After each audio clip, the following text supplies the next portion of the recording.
ठीक है, तो यानी कि एक परिवार को लंबे अरसे के बाद इंसाफ मिला है और परिवार इस चीज से संतुष्ट है, और आप ये भी कह रहे हैं कि इस वक्त उत्तर प्रदेश की जो स्थिति है वो पहले से बेहतर हुई है।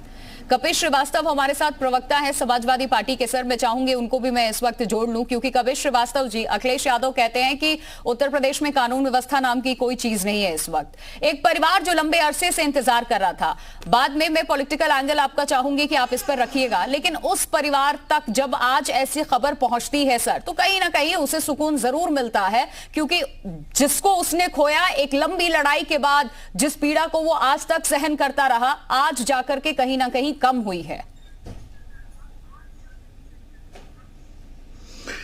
देखिए, हम लोग सभ्य समाज के एक हिस्सा हैं और सभ्य समाज के अंदर काफी इको हो रही है। सही करें, काफी इको हो रही है।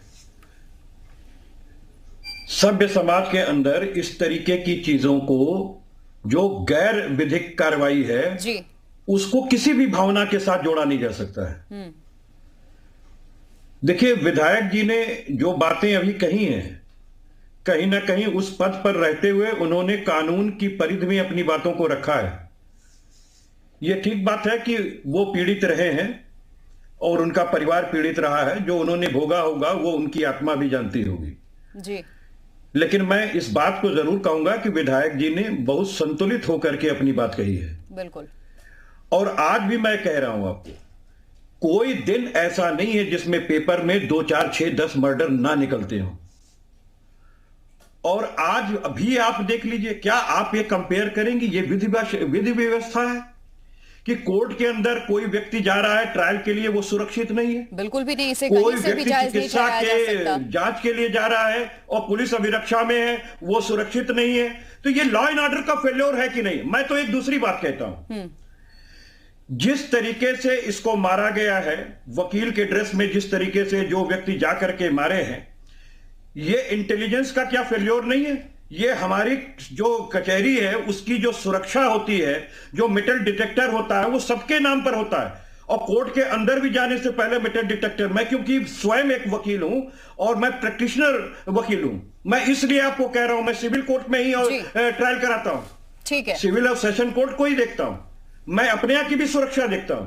मैं तो इस बात को कह रहा हूं कि इतनी विभत्स घटना कचहरी के अंदर, ये दहशत कैसे हो जाती है? कभी किसी की पुलिस कस्टडी में हत्या कर दी जा रही है, कभी कचहरी के भीतर घुस करके गोलीबारी जा रही है। संजय चौधरी, ठीक है कपिश जी, संजय चौधरी जी, जिस चीज को आप अपनी सबसे बड़ी उपलब्धि बताते हैं, लॉ एंड ऑर्डर, उसी को धत्ता बता रहे हैं अपराधी। अब अपराधी उत्तर प्रदेश में इंसाफ करेंगे क्या सर?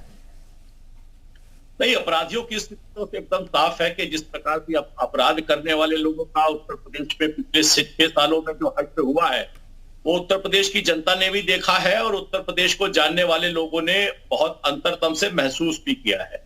तो उत्तर प्रदेश में अपराधियों के प्रति लॉ एंड ऑर्डर की क्या व्यवस्था है, ये सर्वविदित है।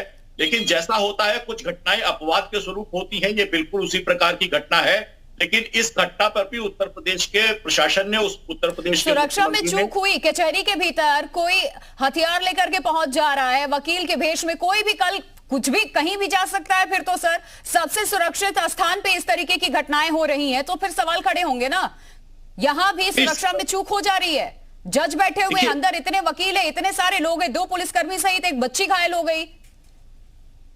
नहीं, लेकिन इसमें यह भी तो पक्ष है ना कि किस प्रकार की घटनाओं की संख्या कम हो रही है और कैसे लोगों के खिलाफ लगातार अपराध सिद्ध हो रहे हैं, ऐसे लोग जेल जा रहे हैं, जनता में उनका भय समाप्त हो रहा है। ये भी आप ये कह करके अपनी जिम्मेदारी से नहीं भाग सकते सर कि कम हो रही है, खत्म नहीं हो रही है। इतनी बड़ी घटना आज उत्तर प्रदेश में चर्चा का विषय है कि उत्तर प्रदेश में लखनऊ में SC/ST कोर्ट में घुस करके परिसर के भीतर इस तरीके से अंधाधुंध गोलियां बरसाई गई है। उस युवक को देखिए सर, क्या उम्र होगी उसकी, उसके पास सेमी ऑटोमेटिक ये हथियार कहां से आ जा रहा है? ऐसी मानसिकता, असलहे कौन उन्हें प्रोवाइड कर रहा है?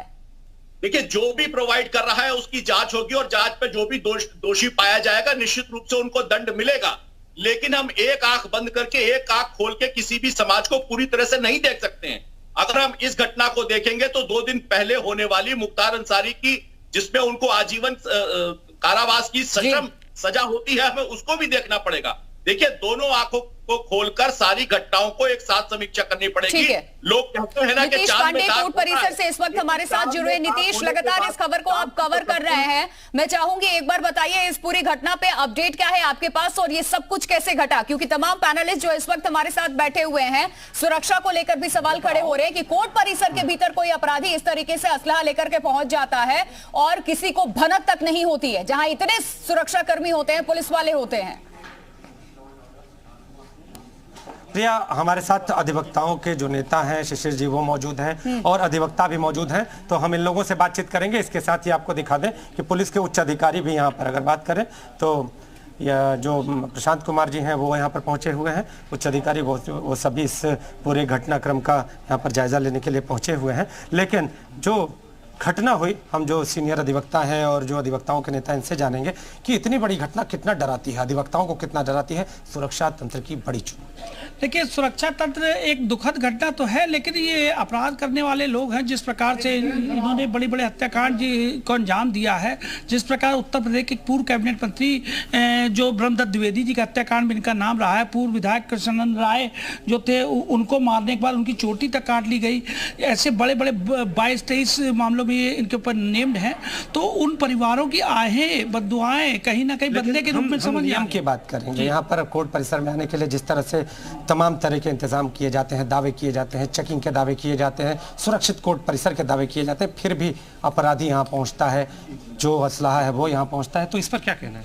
देखिए, जो ये कोर्ट परिसर के अंदर हुआ ये तो दुखद पार्ट है, लेकिन इसको एक अपराधी का जो अंत हुआ, 22 मुकदमे इनके ऊपर जो चल रहे हैं जिस प्रकार से, उसका भी तो अंत हुआ। न्याय प्रणाली पे ऐसे अपराधी 100-150 मुकदमे जिनको पे लग जाते हैं। हम और भी जो अधिवक्ता हैं उनसे बात करना चाहेंगे।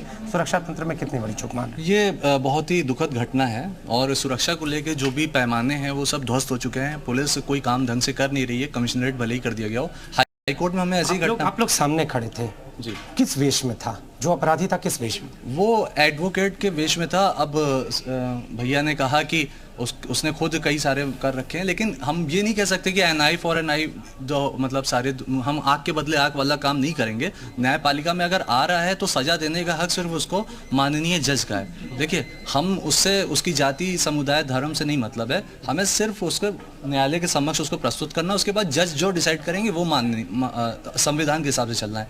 अब चूंकि इसमें पुलिस जो है वो एकदम विफल है बार बार। ठीक है, देखिए एक ही चीज नीतीश हर जगह से अभी देखने को मिल रहा है, लॉ एंड ऑर्डर को लेकर के सब कह रहे हैं कि जो हुआ वो नहीं होना चाहिए था, पुलिस को और सतर्क होना चाहिए था। प्रसन्न कुमार विधायक हमारे साथ आरएलडी के जुड़े हुए हैं। सर, आपसे भी मैं आपकी राय जानना चाहूंगी। नीतीश, आप बने रहिए हमारे साथ। और सर, आपसे भी मैं आपकी राय जानना चाहूंगी। इस तरीके से जो अपराधी होते हैं, किसी अपराधी को भीड़ में घुस करके, कभी कोई पत्रकार बन करके आकर के शूट कर देता है, कभी कचहरी में घुस करके वकील बन करके उसे गोली मार देता है, इसके पीछे क्या मकसद होता है? क्या वजह हो सकती है? क्या मैसेज देने की कोशिश, सरकार के कानून व्यवस्था को चैलेंज करना एकमात्र मकसद या कुछ और? देखो, एक बात मैं आपको कहना चाहता हूं, मैं अपराध के और अपराधी के पक्ष में बिल्कुल नहीं हूं। मैं भी चाहता हूं कि मेरे जिले में, मेरी विधानसभा में, हमारे प्रदेश में शांति हो, लेकिन ये जो आज तरीका हुआ है जिसमें न्यायपालिका का गला घोटा गया है और पुलिस मूक दर्शक बनकर रह गई है, कहां रहेगी कानून व्यवस्था? क्या करेंगे जज? कौन सा संविधान का फार्मूला इसमें यूज किया गया है? तो ये तरीका गलत है। इससे जनता के अंदर भय बनता है। एक अपराधी था कोई और उसे मारने के लिए दूसरा अपराधी तैयार किया जा रहा है। ये क्या हो रहा है इस प्रदेश में? इसका मजाक सा बना रखा है, समझ नहीं आ रहा है। अशोकधर द्विवेदी पूर्व आईपीएस भी हमारे साथ जुड़े हुए हैं। सर, इस तरीके की जब घटनाएं होती हैं तो सबसे पहले सवाल प्रशासन पे खड़े कर दिए जाते हैं। बिल्कुल सही कह रहे हैं, प्रशासन पर सवाल खड़ा होना भी चाहिए, क्योंकि प्रशासन की ही जिम्मेदारी है, पुलिस की ही जिम्मेदारी है कि जो संवैधानिक व्यवस्था है, न्याय की व्यवस्था, उसी व्यवस्था के अनुसार कार्य हो, ये पुलिस सुनिश्चित करे। अब अपराधी को जेल से ला करके कोर्ट में प्रस्तुत करना था, तो प्रस्तुत में उसको सुरक्षित प्रस्तुत करना था। पुलिस की यह जिम्मेदारी थी कि रास्ते में या कोर्ट कचहरी में कहीं पर भी उसकी हत्या न हो और वो कोर्ट में समय से प्रस्तुत हो कोर्ट में जो न्यायिक प्रक्रिया उसके अनुसार से कार्यवाही होनी चाहिए थी, ये व्यवस्था है। मैं भी इसी बात का पक्षधर हूं।